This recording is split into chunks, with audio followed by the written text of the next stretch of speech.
Samithi channel. இன்றைக்கி ரசம் வைக்கலாம். First கொஞ்சம் புளியை போட்டு ஊற வச்சுருக்கேன்.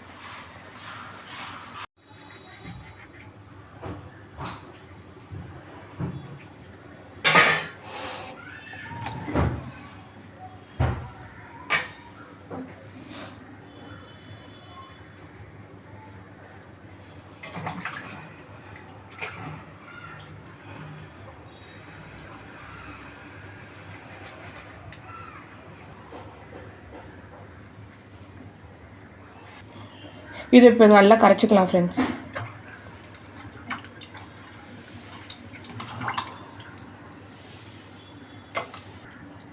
கொஞ்சம் மிளகு, கொஞ்சோண்டு சீரகம்,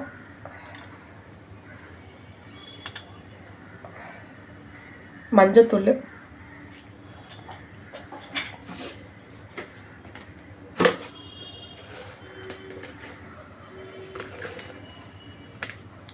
ஒரு 5 காஞ்ச மிளகாய்,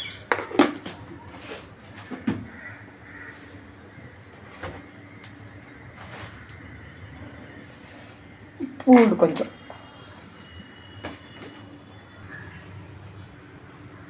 அது வேறு டைம் ஆகுது, கொஞ்சோண்டு கருவேப்பிலை,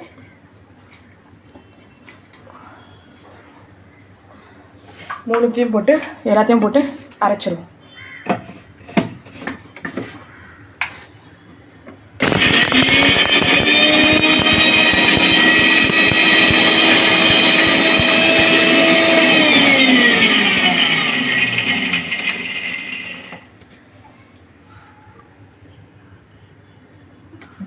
தக்காளி ஒரு திருப்பி வைக்கலாம். ரசத்தில் போட்டு கரைச்சது.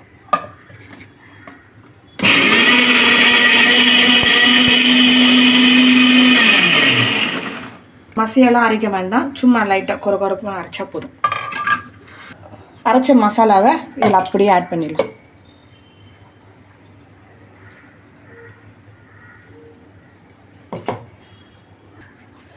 அரைச்சி தண்ணியெல்லாம் மிக்ஸ் பண்ணிக்கலாம்.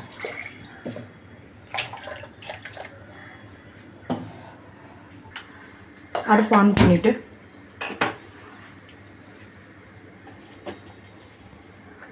கொஞ்சம் எண்ணெய் கொஞ்சமாக ஊற்றிக்கணும். போதும்.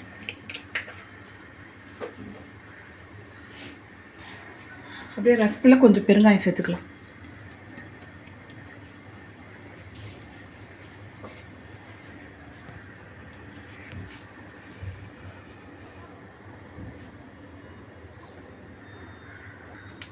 கடுகு,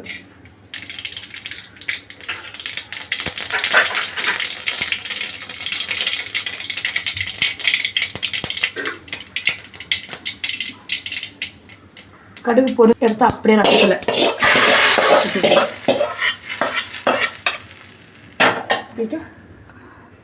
அதை தூக்கி அடுப்பு மேலே வச்சுருங்க. அவ்வளோதான். இது நல்லா ஒரு கொதி வந்தோன்னே இறக்கிடுவேன். தக்காளி ரசம் கொதிக்கிட்டோம் பாருங்கள் ஃப்ரெண்ட்ஸ். இப்போ அதில் கொஞ்சமாக தண்ணி ஆட் பண்ணிவிட்டு ஸ்டவ் ஆஃப் பண்ணி தட்டு போட்டு உடனே மூடிடுங்க. ஸ்மெல் இருக்கும்.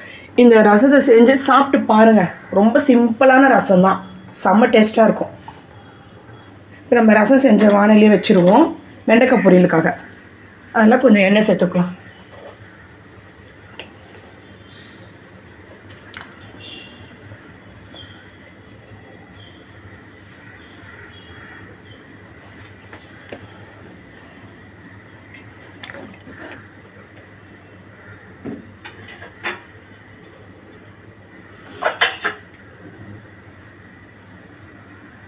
எண்ணெய் சூடானோன்னா கடுகு கொஞ்சம்,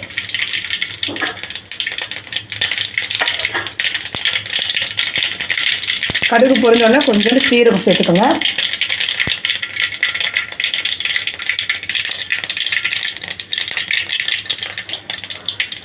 கொஞ்சம் கருவேப்பிலை போட்டுட்டு வெண்டைக்காய் சேர்த்துக்கோங்க.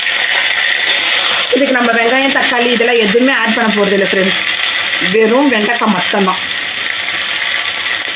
சிம்பிளான வெண்டைக்காய் பொரியல்.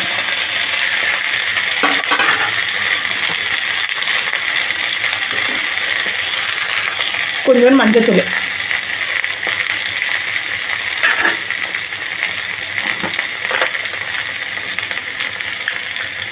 தேவைக்கு சால்ட்,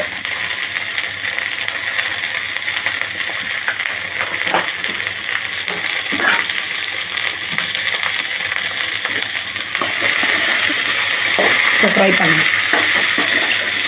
நீங்கள் எங்கள் வீடியோ பார்க்குறீங்க ஃப்ரெண்ட்ஸ், ஆனால் எங்களுக்கு சப்போர்ட் பண்ணுங்க. உங்களுக்கு இந்த வீடியோ பிடிச்சிருந்ததுன்னா கமெண்ட் பண்ணுங்கள், ஷேர் பண்ணுங்கள், சப்ஸ்கிரைப் பண்ணுங்கள். எனக்கு இந்த வார்த்தை சொல்ல வரேன்டா.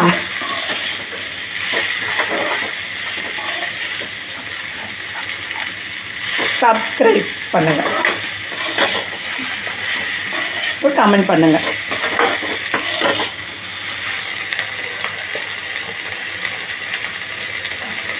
நல்லா ஃப்ரை ஆகும்.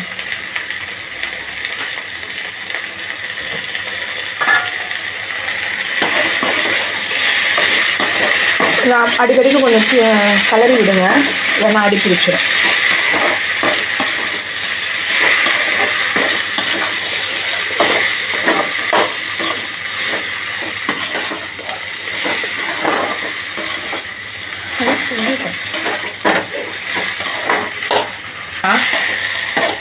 நல்லா கலரும் பாருங்கள், எப்படி கொலன்னு இருக்குது. இது எல்லாமே அந்த பிசு பிசு தன்மை எல்லாமே போகணும். அது போகிற வரைக்கும் நல்லா ஃப்ரை பண்ணணும். பாருங்கள், நல்லா ஃப்ரை பண்ணிடுச்சு. அந்த பிசு பிசு தன்மையே இல்லை பாருங்கள். இப்போ இது மிளகாத்தூள் சேர்த்துக்கலாம்.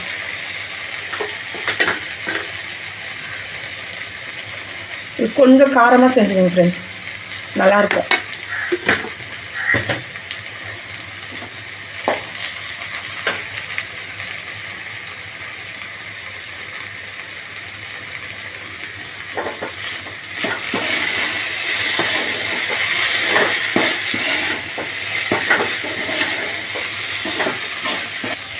கொஞ்சம் அந்த பச்சை வாசனை போகிற வரைக்கும் வதக்கிட்டு அதுக்கப்புறம் ஆஃப் பண்ணிவிடுங்க. அவ்வளோதான், வெண்டைக்காய் பொரியல் ரெடி. சிம்பிளான வெண்டைக்காய் பொரியல்.